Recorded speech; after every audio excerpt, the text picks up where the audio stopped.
നല്ല കല്ലുമ്മക്കായ പൊരിച്ചത് ഇഷ്ടമില്ലാത്ത ആരെങ്കിലും ഉണ്ടോ? ഇപ്പം നമ്മൾ കോഴിക്കോടൊക്കെ ബീച്ചിലൊക്കെ പോയാൽ നമ്മൾ ആകെ പോയിട്ട് ബീച്ചിൽ പോകുന്നത് കല്ലുമ്മക്കായ കഴിക്കാനാണെന്ന് പറയൂലേ.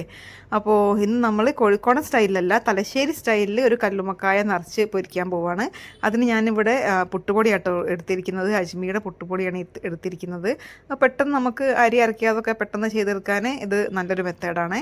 അപ്പോൾ ഞാൻ അതിലേക്ക് കുറച്ച് ഉപ്പും നേരിയ ചൂടുള്ള വെള്ളം കൂടി ഒഴിച്ചിട്ട്, നമ്മൾ പുട്ടിന് കുഴയ്ക്കുന്നതിനേക്കാൾ കുറച്ചുകൂടി അധികം വെള്ളം ഒഴിച്ചിട്ട് വേണം കേട്ടോ മിക്സ് ചെയ്തെടുക്കാൻ.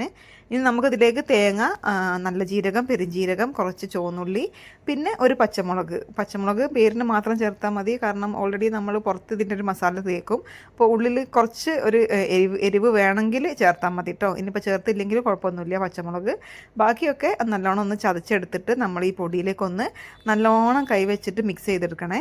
ഞാൻ ഇതിലേക്ക് സ്പൈസസ് ആയിട്ട് ഇനി നമ്മൾ ആകെ ചേർക്കുന്നത് മഞ്ഞൾപ്പൊടി മാത്രമാണ്. പിന്നെ ഞാൻ കുറച്ച് പത്തിരിപ്പൊടിയും കൂടി ചേർത്ത് കൊടുക്കുന്നുണ്ട്, ഒന്ന് സോഫ്റ്റ് ആയിട്ടിരിക്കാൻ വേണ്ടിയിട്ട്.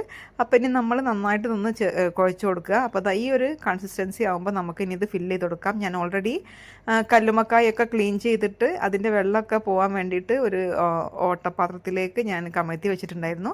അപ്പോൾ ഇനി നമുക്കിങ്ങനെ ഓരോന്നായിട്ട് ഫില്ല് ചെയ്തിട്ട് ഇതൊന്ന് ഇനി ആവി കയറ്റിയെടുക്കണം. അതൊന്ന് നമുക്ക് വേവിച്ചെടുക്കണം.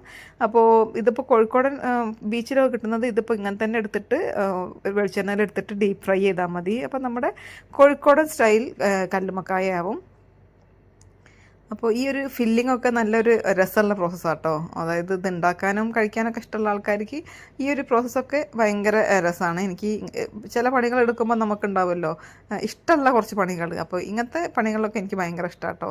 അപ്പോൾ ഞാൻ എല്ലാ കല്ലുമ്മക്കായും കൂടി ജസ്റ്റ് ഫില്ല് ചെയ്തിട്ട് നമ്മളൊരു ആവിച്ചെമ്പിൽ വെച്ചിട്ട് ഒരു 10 മിനിറ്റ് ആവി കയറ്റിയെടുക്കുന്നുണ്ട്. അപ്പോൾ നല്ലോണം വെന്ത് അതിലെ പൊടിയും കടുക്കയും എല്ലാം നല്ലോണം വെന്ത് വരുന്ന ഒരു സമയമാണ്.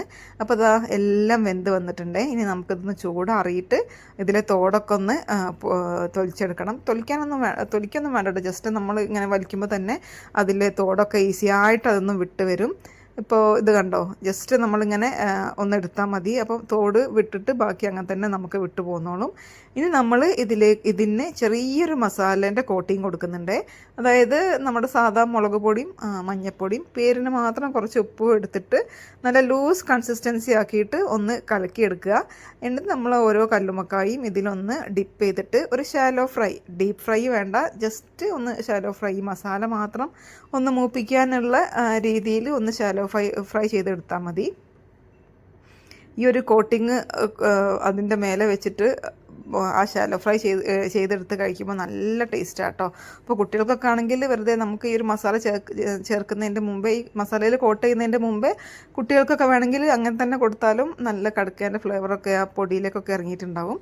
അപ്പോൾ നമ്മുടെ നല്ല തലശ്ശേരി സ്റ്റൈൽ കല്ലുമ്മക്കായ പൊരിച്ചത് ഇവിടെ റെഡി ആയിട്ടുണ്ട്. നല്ല ടേസ്റ്റാണ് കേട്ടോ കഴിക്കാൻ. നല്ല എരിവും എല്ലാം ഉണ്ടാവും. നല്ല കട്ടൻ ചായൻ്റെ കൂടെയൊക്കെ നല്ല കോമ്പിനേഷനാണ്. അപ്പോൾ ഇതുവരെ ട്രൈ ചെയ്തിട്ടില്ലാത്തവർ ഒന്ന് ട്രൈ ചെയ്ത് നോക്കുക. വലിയ പണിയുള്ള കാര്യമൊന്നുമല്ല, നമ്മുടെ പുട്ടുപൊടിയൊക്കെ ഉള്ളതുകൊണ്ട് ഇപ്പോൾ ഇതൊക്കെ ഭയങ്കര ഈസിയാണ്.